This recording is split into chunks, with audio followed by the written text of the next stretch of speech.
History of Unbelief in the United States. Before turning to the history of free thought, agnosticism, and atheism in the United States, this lecture will glance at the early religious practices of colonial America. The ordinary Anglican American parishes were separated by 60 to 100 miles of sparsely populated territory. Clergymen were scarce, and women made up less than 1/4 of the population. Religious life was haphazard and irregular for most citizens.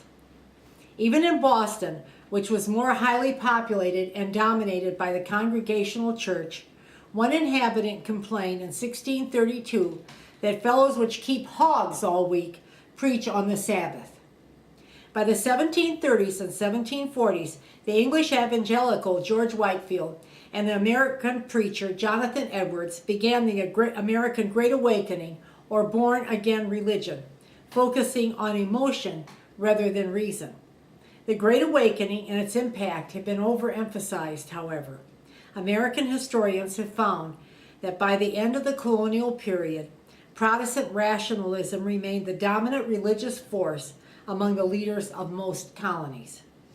The similarity of belief among the educated gentry in all colonies is notable.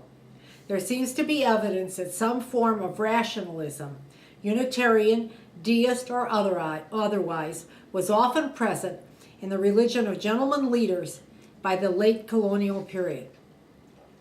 This Protestant rationalism emphasized ethics and discarded superstition. At the same time, many Americans came to believe that no human institution, religious or civil, could claim divine authority. There was an interesting political turn to such thinking.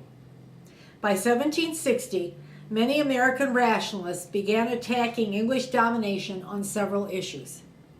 One of their grievances was that England intervened in the colony's religious life. They denied England's claim that the King of England ruled over them by divine inspiration or right. Free thought has been a robust and resilient strand existing in America from colonial times to the present. Benjamin Franklin and Thomas Jefferson both favored religious or ethical thought found in nature rather than in revealed religion, i.e. the Bible. Many of the founding fathers of our nation were deists. Thomas Jefferson, George Washington, John Adams, Thomas Paine, and Benjamin Franklin were all deists. James Madison was somewhat further along. He may have been an atheist. Jefferson and Madison were extremely instrumental in writing the principle of separation of church and state into the Constitution. The American founders were influenced by the European Enlightenment, and many of the thinkers of that continental movement were deists, with some embracing atheism. The question of the founders' belief, or lack thereof, has created a vexing problem for 20th century religious and social conservatives intent on simultaneously enshrining the founding fathers and denying their intention to establish a secular government. In 1787, Ethan Allen, a Revolutionary War hero, wrote the first deist and anti-Christian book published in North America. Deist literature had previously been imported from England. Allen's volume was entitled Reason, the Only Oracle of Man. It did not receive a great deal of attention, as it was not particularly well written. Thomas Paine's great book, Age of Reason, 1795, well written, stirring, and convincing, was very influential in the dissemination of free thought in the United States. Although deist in philosophy, the volume attacked the core of Christian beliefs and encouraged many people to abandon Christianity. After Paine's death, deism waned. Deist activity resumed about 1825 with a large public party to celebrate Paine's birthday. The emphasis going forward for deism in America was in reaching out to the working classes. Fanny Wright and Richard Owen, who had established the utopian colony of New Harmony, Indiana, moved to New York to begin the publication of the Free Inquirer in 1829. In 1848, the German Democratic Revolution failed, and thousands of politically and religiously liberal Germans fled to the United States. The 48ers settled from Minnesota all the way to Texas. They published The Friend of Light, an anti-clerical and abolitionist tract, as well as many more anti-religious publications. They also established halls and health clubs, with free thought emphasized in the areas where they settled. The free thought movement extended into the East at this period. From roughly 1860 to 1900, America entered what is known as the Golden Age of free thought, a high point of the secular movement in the United States.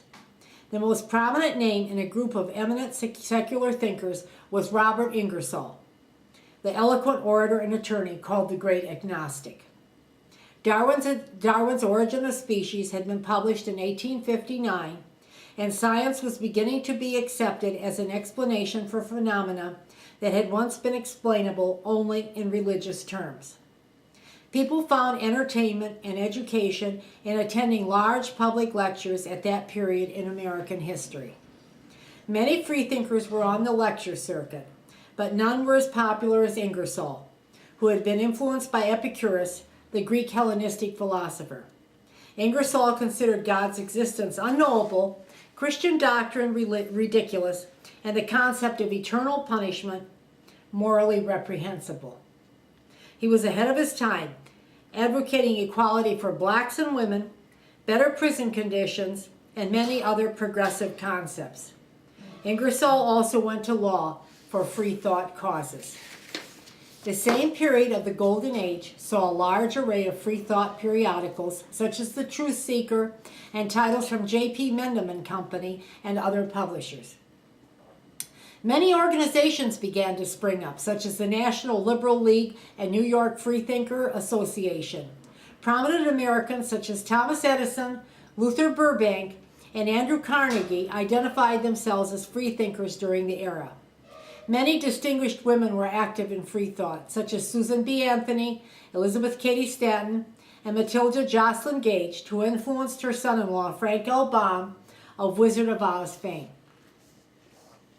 Biblical criticism had begun to be taken seriously, and scientific works began to be well known. Charles Lyell was a geologist who refuted Genesis in his Principles of Geology, 1830. His work was an influence on Darwin, who published Origin of Species in 1859. Thomas Henry Huxley, Darwin's proponent, published Man's Place in Nature in 1863. There were many other works by scientists and freethinkers which helped with the spread of secularism in the United States during the Golden Age. Ingersoll died in 1899, and he had unfortunately not established an organization to carry on his successful work. The Golden Age was waning as well, around the time of his demise. Ingersoll's 13-volume collected works remained in print until 1929, but the Golden Age had ended. As Tom Flynn points out, free thought had entered the American mainstream and no longer had the radical cachet it was once imbued with. Flynn maintains that many educated Americans in the new century were secular by default, knowing the earth was old, the Bible written over time, and that species had evolved. By the second decade of the 20th century, free thinking ignited once again. Conservative Christians had employed the word atheist to disparage non-believers. But around 1920, American freethinkers began to take over the designation of atheist to proudly characterize themselves. For some notable citizens, such as Clarence Darrow, it was an honorable description. Darrow was a famous attorney who defended teaching evolution in United States public schools at the Scopes monkey trial in 1925.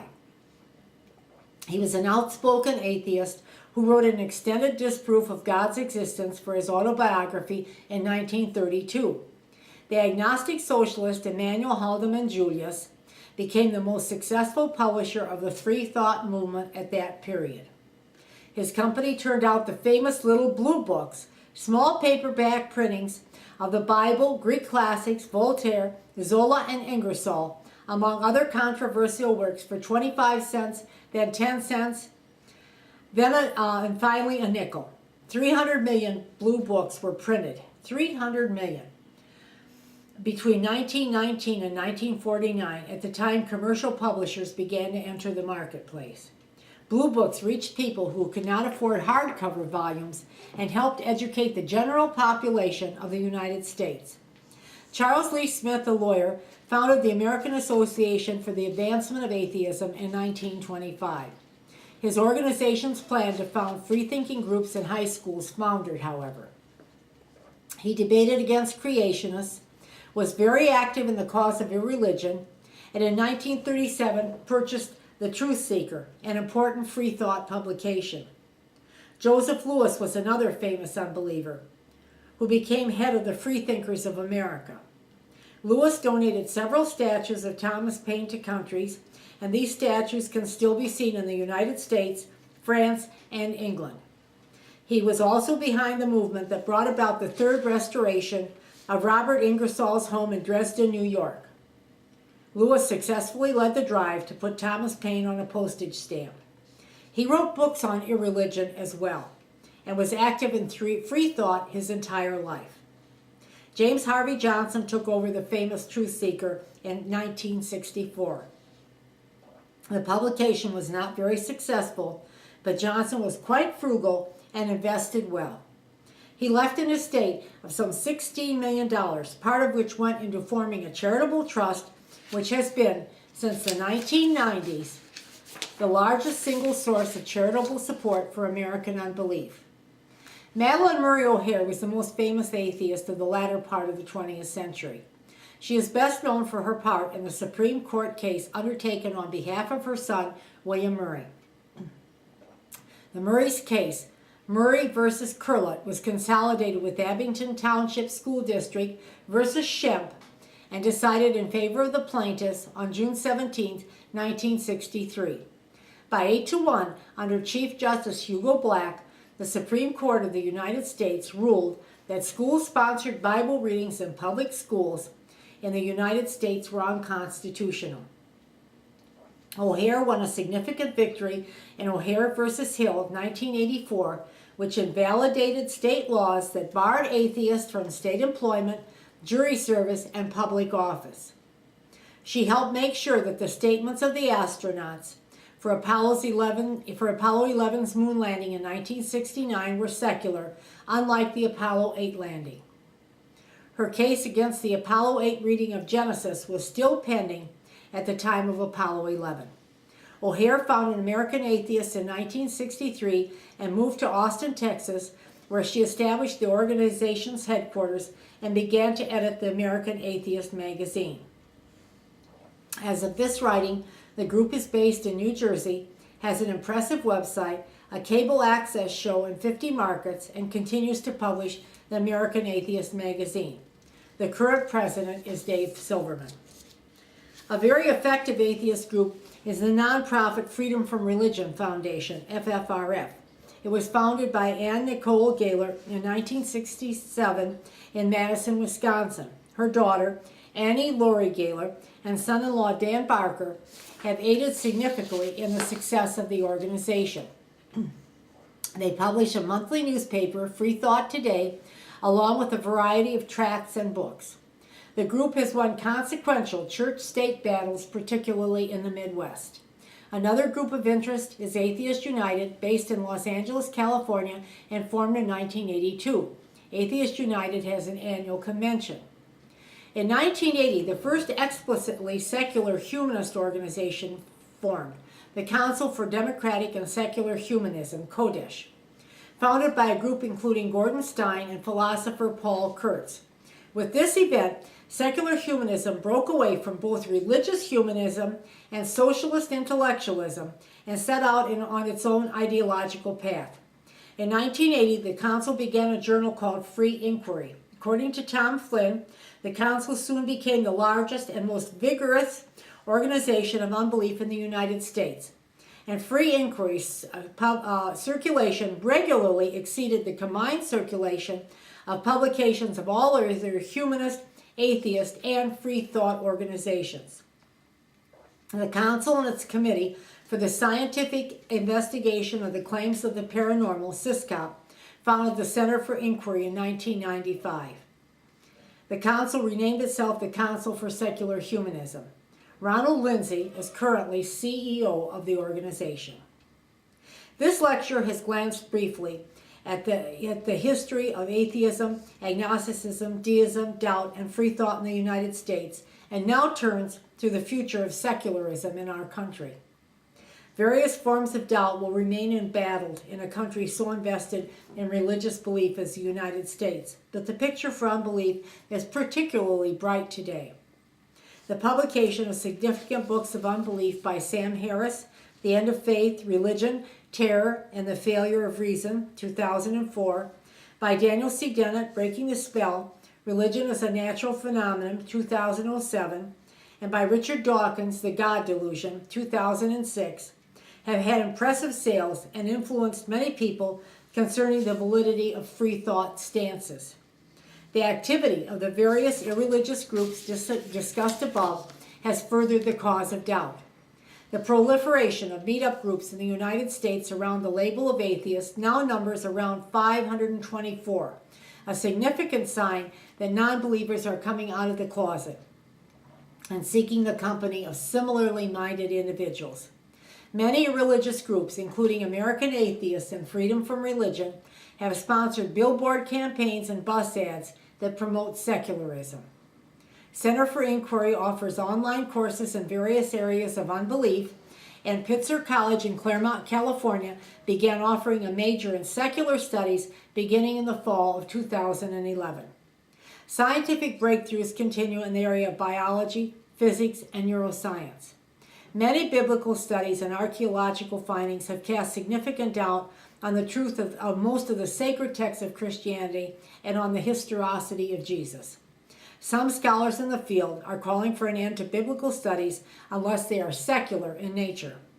Church attendance is declining at accelerated rates. Dr. Loveth Weems, director of the Lewis Center for Church Leadership at the Wesley Theological Center in Washington, D.C., has discussed the drop in attendance in an article titled No Show in Christian Century in 2010.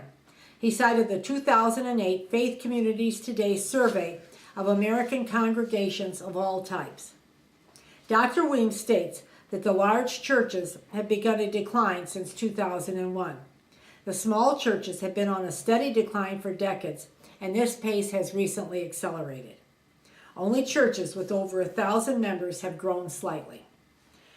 The General Social Survey of 2008 shows an aging constituency in United States church membership.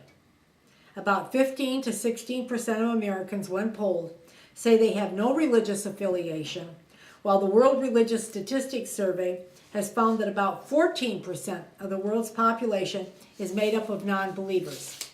The combined effect of such secular activities, social, scientific, and intellectual, is creating a meaningful opportunity for secularism to advance and gain members.